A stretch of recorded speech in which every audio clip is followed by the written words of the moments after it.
Back at the Homestead-Miami Speedway, getting ready for the Ford 400, the last race of the NASCAR Winston Cup Series for 2002.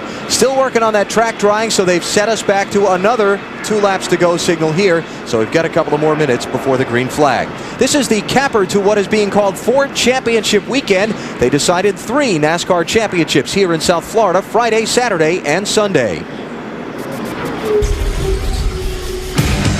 He's out of fuel. Jason Keller's out of gas. He has to be. He's out of gas coming to the white flag. Watch for the 23 car, the orange flames on the hood and fenders. There he is. There's your pass for the win. Scott Wimmer has taken the Ford 300 at Homestead. And look at Biffle. Greg Biffle will wrap up his championship season with a 4th place finish. So we've got dueling burnouts on the front stretch. Our NASCAR Busch Series update, Scott Wimmer with his 4th victory in the final 8 races of 2002. He'll be a strong threat for next year's title. Greg Biffle moving on to the Winston Cup Series with the championship trophy in hand, closing out Jason Keller by 264 points, the final margin. Friday's NASCAR Craftsman Truck Series race, Ron Hornaday took the victory. Mike Bliss with his 5th place finish locked up the NASCAR Craftsman Truck Series championship. He was honored at their awards ceremonies last night here in the Miami area. Pretty close final fight there, but it was 46, the gap between Mike Bliss and Rick Crawford. And so the Busch and Truck Series will line it up again next in February at Daytona Beach to open 2003. And you can see the racetrack, folks, and just see how little banking there is as compared to the racetracks we've been racing on: Rockingham, Atlanta, Charlotte, the Lowe's Motor Speedway. And this racetrack is very slippery to begin with. Now that the rain has washed a lot of the rubber off, it's going to be even worse. But the good part about it is these guys get to run a few extra laps, so they got a little bit more heat in their tires than they normally would have at the start of a race. And the signal has been given. 1 more lap and we see the green flag. Tony Stewart and Mark Martin at opposite ends of the grid. Stewart, you can see his orange car on the outside of row number 3 in 6th position, but Mark Martin all the way back in traffic. The good news, he's got 267 laps to make his way to the front. The bad news, if anything does happen in front of him, this is a difficult track in which to avoid problems. I would guess that Greg Zipadelli, the crew chief for Tony Stewart, has gone down to the 44 pit this morning and talked to that crew chief and said, okay, did you make any big changes to the car? Is Biffle going to be not sure what the car is going to do when he gets down to turn 1? Because really, truly, that's the biggest concern I think that Tony Stewart would have, is getting down in turn 1 on this first lap. Yeah, and I think you've got veterans around him everywhere else. You got Nemechek in front of him. You got Kenny Wallace behind him. And I'm telling you, these guys are going to give Tony plenty of room on that first lap, as well as Mark. Here's the picture for Tony Stewart. No matter what, if Mark Martin wins the race, leads the most laps, collects all the points he can, Tony has to finish 22nd or better to lock up the championship. That's pretty comfortable.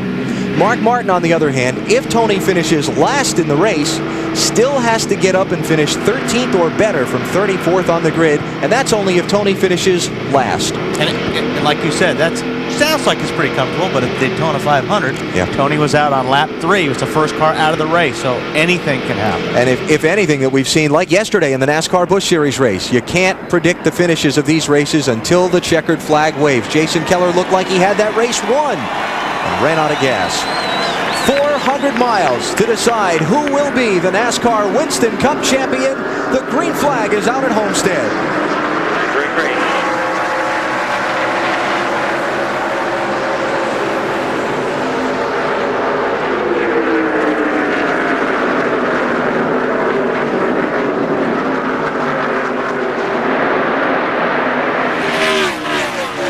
Pretty good so far. Everybody's giving each other a lot of road, DP.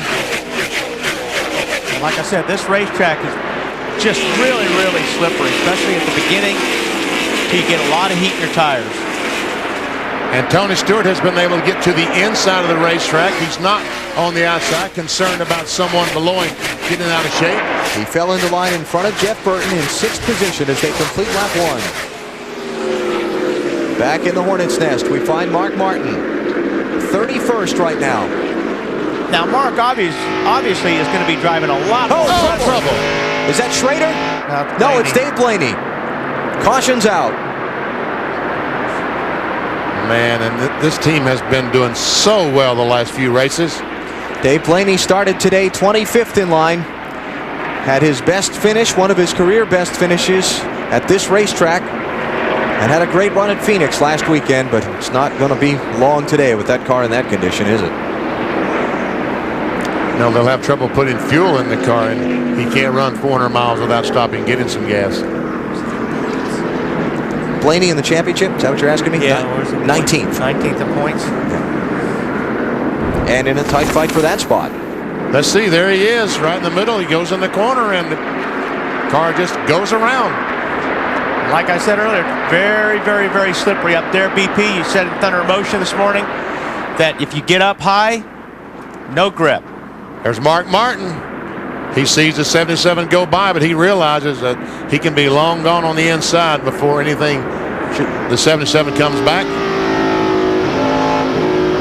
So Mark and Stewart both through the early trouble, and we're under caution just a couple of laps in here in the Ford 400.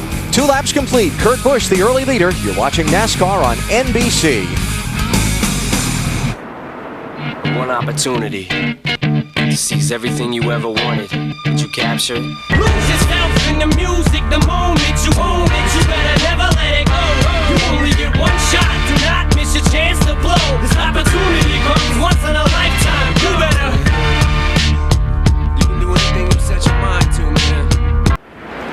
Coming down to the restart here at Homestead, Mark Martin talking to his team a minute ago.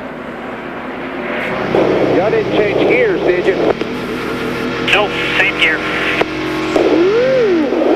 Man, this thing's making some RPMs right now. Wow.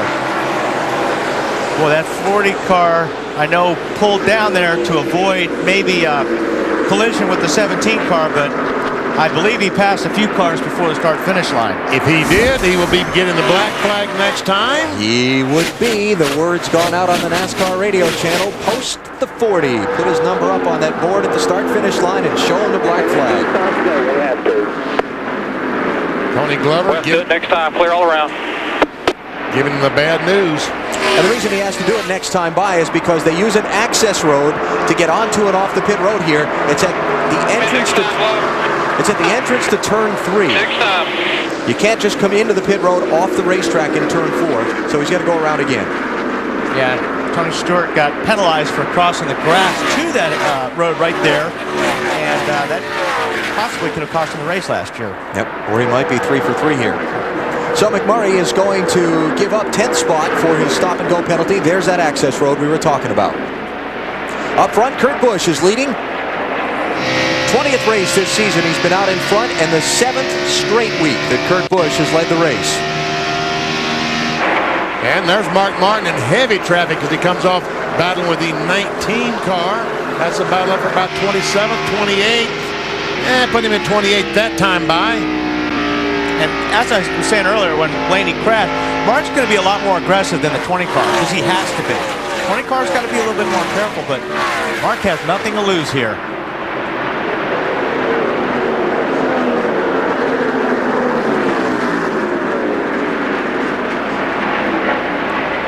So Mark is cleared of some of the traffic now. Next ahead of him will be Terry Labonte in the 5 car that he'll have to get to. You see Terry trying to work the outside of Ricky Craven just in front. And they knew, Mark and his crew knew that this 6 car, this Viagra car, would not qualify well here at Homestead-Miami. I'm sure they felt like it would qualify in the top 10 or 15, but this is a car that Mark wanted to bring here because it's his favorite car. It's a car that handles well in the race.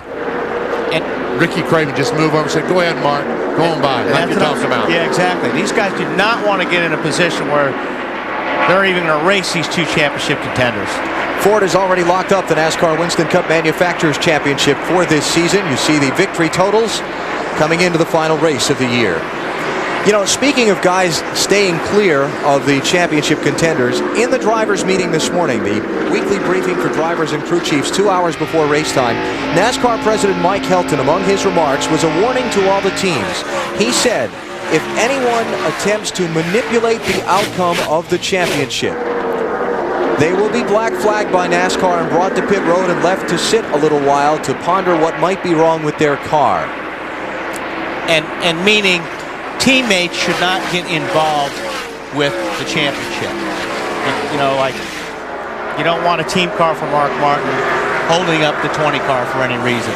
That's what you mean by that. So Mark's teammates being among them Kurt Busch or Jeff Burton, Tony Stewart's teammate being Bobby Labonte.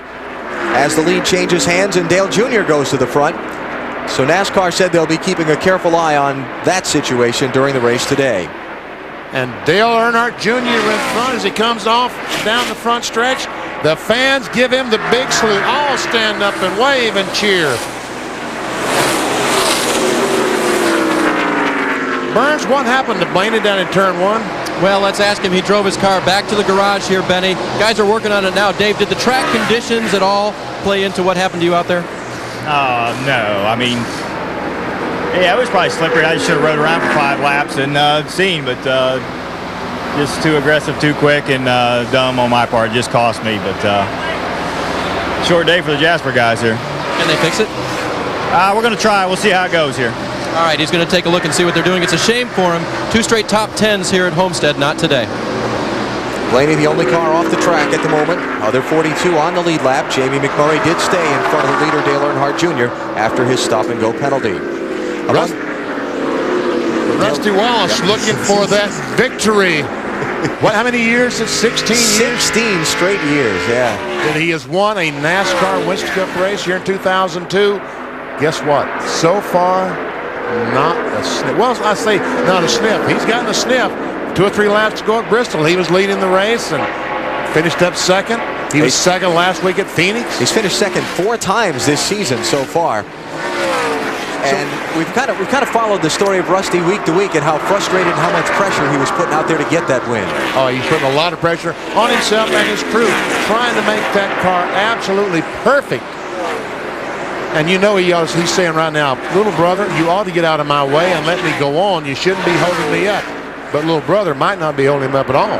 Talked with Rusty earlier in the weekend about the streak. How important is it? He finds a way to win and continue it today. I'm as focused as I can possibly get. We've had a great car all year long. We should have won so many times this year and had a lot of second places, I can add up. But I'm trying, man. I'm trying to do all I possibly can. We're at a real tough racetrack. It's really, really hard to pass at Homestead. It's the hardest track we go to get a car handling on and to actually race hard on. But I got a good car. Rusty slipping by Kenny Wallace and picking up that spot just seconds ago. That's 13th place, Dave. Looks like he's going to lose another spot to Dale Jarrett now. Now, Kenny wouldn't just let Rusty by, but instructions to Wallace, who started right behind championship leader Tony Stewart at the beginning of the race from crew chief Felipe Lopez. They said to Kenny, you know what, if the 20 car happens to miss a shift, you might just want to miss a shift too and not hit him. Be careful and don't run in the back of the 20 car. And no one did. And Tony Stewart right now is out there cruising around in 7th spot. And running a pretty doggone good speed. Yeah, Tony has lost the position. Bill Elliott got by him and picked up the 6th spot, so Tony is back to 7th. While Mark Martin continues trying to pick his way through the traffic, he's just taken 24th place away from Ken Schrader. Remember that Mark started 34th, so that's 10 positions he's gained in the opening 17 laps. Dale Earnhardt Jr. leads Kurt Busch by 1.4 seconds. 16 of 267 laps complete. You're watching NASCAR on NBC.